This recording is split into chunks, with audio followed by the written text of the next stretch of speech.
উপার্জন করে খায় সে আল্লাহর বন্ধু।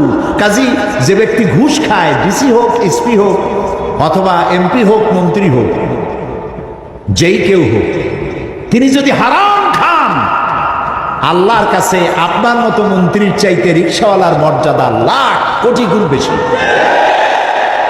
আমাদের দেশের ভদ্রলোকেরা ঈদের মার্কেট করতে যায়, দোকানে গিয়া দেখে যে সামনেই লেখা ফিক্সড প্রাইস। একজনে কয় সুবহানাল্লাহ, এটা ওটা সুবহানাল্লাহ কথা। সুবহানাল্লাহ যে কোন জায়গায় কবে তাও জানি না, আমরা বলি সুবহানাল্লাহ। ফিক্সড প্রাইস হয়েছে, কয় সুবহানাল্লাহ। দেখো দোকানের সামনে লেখা ফিক্সড প্রাইস, ভিতরে বসছে এক বোতল ভরা কি জানি দেয় বোতলে করে, ফান্টা, কোকা কোলা, 7 আপ দিয়ে দিল, খাইলো। এই শাড়ির দাম কত? শাড়িটা পছন্দ হয়ে গেছে। কত দাম? স্যার বেশি দাম না, মাত্র 11,593 টাকা 77 পয়সা। এইখানে কথা কয় না, এখানে কথা বলা, দামাদামি করা আউট অফ জেন্টেলিটি, ভদ্রতার বাইরে। ঠিক পয়সাটা গুনে গেঁথে দিয়ে আসলো। এই 11,593 টাকা 77 পয়সার শাড়িটা কিনে যখন রিক্সায় উঠলো, গাড়ি আনতে ভুলে গেছে সাহেব, রিক্সা উঠলো, রিক্সা চালায় নিয়ে কয় স্যার যাবো কোন দিক? যা সামনে যা, ডাইনে যা, বায়ে যা, পিছে যা, অনেক জায়গা ঘুরাইয়া তারপরে কয় স্যার ভাড়া দেন। 5 টাকা দিল। স্যার এত দূর ঘুরাইলেন মাত্র 5 টাকা? হ্যাঁ বেটা, রেড বই দেখা, এই পর্যন্ত 5 টাকা, এই তো বেশি দিছি, রেড বই দেখা কত বেশি দিতে হবে? ওইখানে 11,000 টাকা দিয়ে আসলো, তখন বলে নাই যে এত বেশি নিচ্ছেন কেন। এইখানে এই বেচারা যে কষ্ট করলো, ওর 5 টাকা দিতে বড় কষ্ট হইল। আল্লাহ রাসূল বলেছেন আল কাসিব হাবিবুল্লাহ, সহস্তে যে উপার্জন করে খায় সে আল্লাহর বন্ধু। কাজী যে ব্যক্তি ঘুষ খায়, ডিসি হোক, এসপি হোক, অথবা এমপি হোক, মন্ত্রী হোক, যেই কেউ হোক, তিনি যদি হারাম খান, আল্লাহর কাছে আপনার মতো মন্ত্রীর চাইতে রিকশাওয়ালার মর্যাদা লাখ কোটি গুণ বেশি।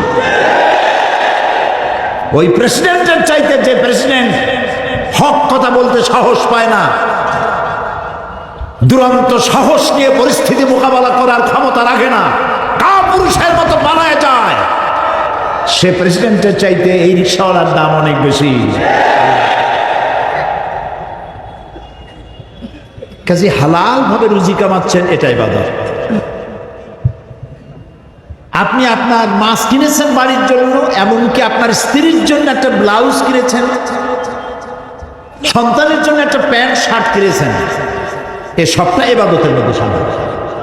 যদি পয়সাটা হালাল হয়, যদি পয়সাটা হালাল হয়, এ সবটা ইবাদত। সুবহানাল্লাহ বলবেন না?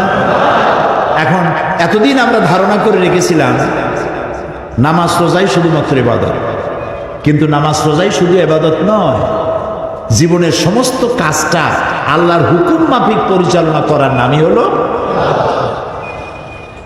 এই ব্যাপারে আমি আর ব্যাখ্যা দিতে চাই না, আমার মনে হয় আপনারা বুঝে ফেলেছেন।